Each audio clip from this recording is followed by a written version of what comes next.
স্বামীর অনুমতি ছাড়া স্ত্রী যদি 3টি কাজ করেন তাহলে কি জাহান্নামে যাবেন আপনি? আর এটা আমার কথা না তো, রাগ করে কোনো লাভ নাই। মা বোন প্লিজ রাগ করবেন না, আপনাদের কল্যাণের জন্য কথা বলছি। দীর্ঘ বছর ধরে আমি আল্লাহর এই কথাগুলো বলে যাচ্ছি। কেন? আমার প্রয়োজনে? নো, নেভার, আপনাদের কল্যাণে। এইটা আপনারা শেয়ার করে দিবেন, আপনার পাশের কি ঘরের কি বোনকে বলে দিবেন, মোবাইলে শেয়ার করে দিবেন। কারণ হচ্ছে আমরা হয়তো এই ভুলগুলো করে যাচ্ছি, আমরা বুঝতে পারছি না, অথচ এই ভুলটা করলে আপনি জাহান্নামে যাবেন। আমার রাসূল সাল্লাল্লাহু আলাইহি ওয়াসাল্লাম মেরাজের রাত্রিতে জান্নাত জাহান্নাম ঘুরলেন, সাথে ছিলেন জিবরিল আমিন। জিজ্ঞেস করলেন, ও জিবরিল আমিন ভাই, ওই জাহান্নামের মধ্যে অধিকাংশ নারী কেন জাহান্নামী? আকসারুন নাস ফিল মারআ, অধিকাংশ নারীরাই হচ্ছে জাহান্নামে। কেন? তারা কেন জাহান্নামে? তখন হযরত জিবরিল আমিন বললেন, ও নবী, তারা স্বামীর অবাধ্য ছিল। তখন তারা এত অবাধ্য ছিল, বুঝতে পারে নাই যে এই ভুলগুলো করেছে। বুঝতে না পারার কারণে রব্বে কারীম আজ তাদের জাহান্নামে দিয়ে দিয়েছে। ভুল করেছেন আপনারা, হয়তো বুঝতে পারেন নাই, অ্যাভেলেবেল করছেন। আমি যখন 3টার কথা বলবো, বলবেন হায় হুজুর, আমি তো ভুলগুলো কি করে ফেলছি, কি করব? স্বামীর কাছে গিয়ে একান্তে ক্ষমা চাবেন। আমি জাহান্নামে যেতে চাই না, আমি জাহান্নামে যেতে চাই না, প্লিজ আমাকে ক্ষমা করে দাও, এভাবে বলবেন ইনশাআল্লাহ তাআলা। 1 নম্বর হচ্ছে চাকরি করা যাবে না স্বামীর অনুমতি ছাড়া।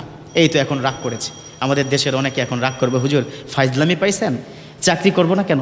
আরে চাকরি আপনি করবেন, কে বলেছে করবেন না? আমাদের দেশে মহিলা কি ডাক্তারের কি প্রয়োজন আছে না নাই? আছে। নার্সের কি প্রয়োজন আছে না নাই? আছে। অনেক মহিলা গাইনিক বিশেষজ্ঞ যারা এদেশের লক্ষ লক্ষ মহিলাদের উপকার করে। সিজার হচ্ছে, মহিলা অনেক রোগ আছে, তারাই তো ট্রিটমেন্ট করবে। মহিলা শপিং মল আছে না, মহিলাদের বেশ কিছু পণ্য আছে যেটা মহিলারা কি বিক্রি করবে। তবে সেক্ষেত্রে শর্ত হলো পর্দার সহিত। মনে রাখতে হবে 4টি বিষয় যদি মানে নারীরা জান্নাতে যাবে। এটা আমার কথা নয়, এটা আমার রাসূল বলেছেন। আরবা আমাল আল্লাহু দাখালা ফিল জান্নাহ, আল্লাহ তাদেরকে জান্নাত দান করবেন 4টি কাজ করলে। এর মধ্যে একটা মোস্ট ইম্পর্টেন্ট হচ্ছে পর্দা করা। আপনি চাকরি করেন, কোনো অসুবিধা নাই, স্বামীর অনুমতি নিয়ে পর্দার সহিত আপনারা চাকরি করবেন, পারবেন তো? স্বামীর অনুমতি ছাড়া যদি চাকরি করা হয়, এই তো অনেকে খুশি হয়ে গেছেন যে আমার স্বামী তো, আমার স্ত্রী তো ওইভাবে কি চাকরি করে, আজকে গিয়ে সাইজ করবো। খবরদার, বাজে কথা বলবেন না। তাকে কি বুঝাবেন, দেখো তুমি চাকরি করো, I have no objection about this matter, but আমার পারমিশন নিবা। Without permission me you never do something in this world. পৃথিবীর মধ্যে আমার অনুমতি ছাড়া তুমি এই ধরনের কোনো কাজ করতে পারবা না। পারবেন তো ইনশাআল্লাহ তাআলা? 1। 2 নম্বর হচ্ছে স্বামীর অনুমতি ছাড়া স্বামীর পকেট থেকে টাকা নেওয়া বা কোনো কিছু করা যাবে না। এটা হয়ে যাবে চুরি। চুরি বুঝেন তো? আরে আমার স্বামী চুরি কি? আমার স্বামীর পকেট থেকে আমি নিয়েছি, কার কি? না না না, মিলকুল মাল, এটার কথা বলা হয়েছে। শরীয়ত বলেছে যে যেটার মালিক, এখানেই শেষ নয়। যুবক বন্ধুরা, তোমরা তোমার স্ত্রীর যে ব্যাগ থাকে না, ভ্যানিটি ব্যাগ থেকে কি তুমি কি টাকা কি নিতে পারবা না? ওটাও কি চুরি হবে? সো স্বামীর সম্পদ কখনো অনুমতি ছাড়া নেওয়া যাবে না।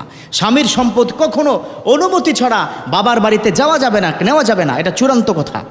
আপনারা যদি ভুলটা করে থাকেন, আজই স্বামীর কাছে গিয়ে বলুন যে তোমার ওই যে কি টাকা পাও নাই, যে কি 10,000 টাকা, ওটা আমি নিয়েছি, ক্ষমা করে দিবে যদি আপনি সুন্দর করে কি বলেন। সো স্বামীর অনুমতি ছাড়া কোনো সম্পদ, কোনো কিছু নিজে ব্যবহারও কি করা যাবে না, ইভেন এটা কি বাবার বাড়িতে দেওয়া যাবে না। এমনকি স্বামীর অনুমতি ছাড়া কোনো ভিক্ষুককে আপনি কি দান করতে পারবেন না। কিন্তু স্বামীর অনুমতি নিয়ে রাখবেন যে শোনো, প্রায় ভিক্ষুক আসে, তোমার কি ড্রয়ার থেকে আমি কিন্তু 10 টাকা 20 টাকা করে আমি কি দিব। স্বামী যদি বলে আচ্ছা দেন, তাইলে কি আপনি কি দিতে পারবেন। 3 নম্বর হচ্ছে স্বামীর অনুমতি ছাড়া নফল ইবাদত করা যাবে না। নফল ইবাদত, যেমন আপনি কি দাঁড়িয়ে গেলেন কেন মাঝে, অথবা আপনি কি রোজা রাখলেন, অথচ স্বামীকে আপনি কষ্ট দিচ্ছেন। রোজার কারণে এত ক্লান্ত হয়ে গেছেন, দুপুরে আপনি কি রান্নাই করতে পারেন নাই, সেজন্য রাতের বেলা স্বামী খেতে পারে নাই। দরকার নাই ওই রোজার। আমি আজকে একটা কথা বলবো, আমার বিশ্বনবী কি বলেছেন সেটাই হচ্ছে চূড়ান্ত। আমার নবী তিনি কি বলে দিয়েছেন, তিনি কি বলে দিয়েছেন, এই নফল রোজা, নফল নামাজের চাইতে স্বামীর সাথে বসে কথা বলা অনেক উত্তম, অনেক বেশি কি সওয়াব পাবেন।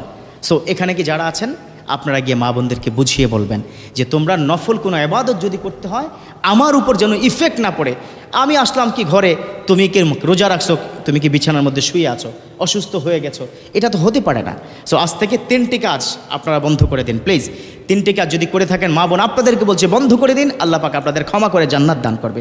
1 নম্বর হচ্ছে স্বামীর অনুমতি ছাড়া চাকরি করা যাবে না। 2 নম্বর হচ্ছে স্বামীর অনুমতি ছাড়া তার পকেট থেকে টাকা বা কোনো সম্পদ নেওয়া যাবে না। 3 নম্বর হচ্ছে স্বামীর অনুমতি ছাড়া কোনো নফল ইবাদত করা যাবে না। আল্লাহ পাক আমাদের বোঝার এবং মা বোনদেরকে এই বিষয়টা মানা। আমাদের এই ভিডিওটি যদি আপনার ভালো লেগে থাকে, তাহলে ভিডিওতে একটি লাইক দিতে পারেন এবং আপনার প্রিয়জনদের সাথে শেয়ার করতে পারেন। এবং এইরকম আরও ভিডিও পেতে আমাদের ইউটিউব চ্যানেলটি সাবস্ক্রাইব করে পাশে থাকা বেল আইকনটি অন করে দিন।